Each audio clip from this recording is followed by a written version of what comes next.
ঘরোয়া কিচেনের একটি নতুন ভিডিওতে আপনাদের সকলকে ওয়েলকাম জানিয়ে শুরু করছি আজকের ভিডিওটি। আজ আমি বানাবো আলুর চপ। ঘরে থাকা খুব অল্প উপকরণেই কিন্তু আমরাও বাড়িতে বানিয়ে ফেলতে পারি এই ধরনের আলুর চপ। বাজারে কিনে খাওয়ার থেকে বাড়িতে বানানো কিন্তু অনেকটাই ভালো, সেটা আমাদের জন্য স্বাস্থ্যকর। চলুন তবে ভিডিওটি শুরু করা যাক। এখানে আমি আলু নিয়েছি। আমি এখানে ছোট সাইজের আলু নিয়েছি তাড়াতাড়ি সেদ্ধ হওয়ার জন্য। যদি বড় সাইজের আলু নিতাম তাহলে কিন্তু 3টে মতো আলু হতো।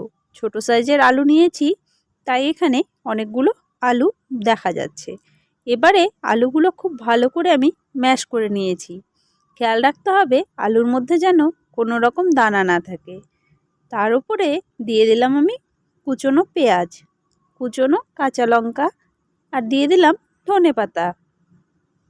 এরপরে দিয়ে দিচ্ছি পরিমাণ মতো নুন। এখানে আমি কিছুটা লঙ্কার গুঁড়ো ব্যবহার করছি, সেটা অবশ্যই আপনাদের ঝাল অনুসারে আপনারা ব্যবহার করবেন। দিয়ে দিলাম সামান্য হলুদ গুঁড়ো আর এখানে আমি ম্যাগি মশলা ব্যবহার করেছি। আপনারা চাইলে ম্যাগি মশলার পরিবর্তে চাট মশলা ব্যবহার করতেই পারেন। তার উপরে আমি 3 চামচ মতো কর্নফ্লাওয়ার দিয়ে দিচ্ছি। কর্নফ্লাওয়ার পরিবর্তে আপনারা যদি ক্রিস্পি চান সেক্ষেত্রে আতপ চালের গুঁড়ো ব্যবহার করবেন, তাহলে কিন্তু চপগুলো খুব সুন্দর ক্রিস্পি হবে। এবারে হাতের মধ্যে আমি তেল মেখে নিয়েছি। আপনারাও চেষ্টা করবেন তেল বা ঘি একটু মেখে নেওয়ার, সেক্ষেত্রে আলুটা হাতের মধ্যে চিপকে যাবে না।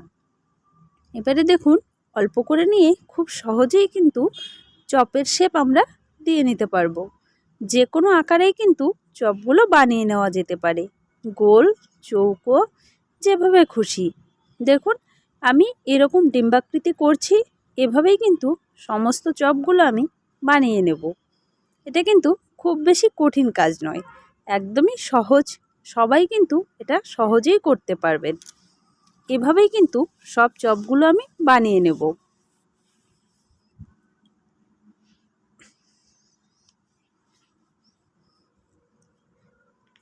দেখুন 3টে মতো আলুতে বেশ অনেকগুলো চপ কিন্তু হয়েছে। এবারে এটাকে আমি কোটিং করে নেব। তার জন্য এখানে একটা ডিম নিয়েছি। ডিমের মধ্যে সামান্য নুন দিয়ে ডিমটাকে কিন্তু ভালোভাবে ফেটিয়ে নেব। আপনারা ডিমের পরিবর্তে ময়দাতেও কিন্তু কোটিং করতে পারেন। ময়দাটা সামান্য নুন দিয়ে এভাবে গুলে নেবেন, তারপরে কিন্তু কোটিং করতে পারেন। এবারে একটা চপ কিন্তু ডিমের ওপর দিয়ে দিলাম। ডিমের গলায় কোটিং করে এটাকে আমি ব্রেড ক্রাম্বসের ওপরে দিয়ে দিচ্ছি।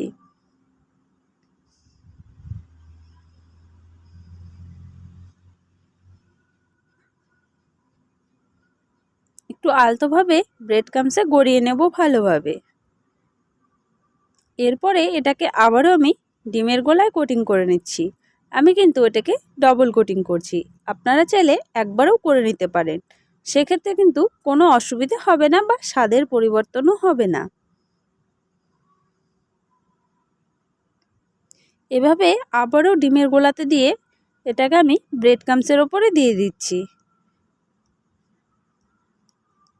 এভাবেই কিন্তু সমস্ত চপগুলো আমি কোটিং করে নেব। সবগুলো কিন্তু কোটিং করা নেওয়া হয়ে গেছে। এবারে এগুলোকে আমি ভেজে নেব। ভাজার জন্য ভালোভাবে তেল গরম করে নিয়েছি। এবারে এর মধ্যে আমি চপগুলো একে একে দিয়ে দেব। চেষ্টা করবেন গ্যাসের আঁচটা লো ফ্লেমে ভাজার, সেক্ষেত্রে ওপরটা ভালোভাবে হওয়ার সাথে সাথে ভেতরটাও কিন্তু ভালোভাবে হয়ে যাবে। গ্যাসের আঁচ যদি হাই ফ্লেমে থাকে সেক্ষেত্রে ওপরটা খুব সহজেই লাল হয়ে যাবে, ভেতরে কিন্তু ডিমের কোটিংটা ভালোভাবে হবে না। তাই লো আঁচে করারই চেষ্টা করবেন।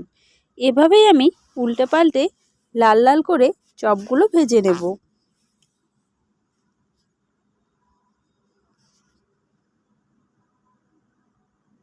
দেখুন চপগুলো কিন্তু আমার ভাজা হয়ে গেছে। এবারে এগুলোকে আমি তুলে নেব, আর এভাবেই সমস্ত চপগুলো কিন্তু আমি ভেজে নেব। আপনারাও কিন্তু খুব সহজেই বাড়িতে বানিয়ে ফেলতে পারেন এই রকম আলুর চপ। বাইরে কিনে খাওয়ার থেকে বাড়িতে কিন্তু মাঝে মধ্যে এভাবে বানিয়ে খাওয়া যেতেই পারে।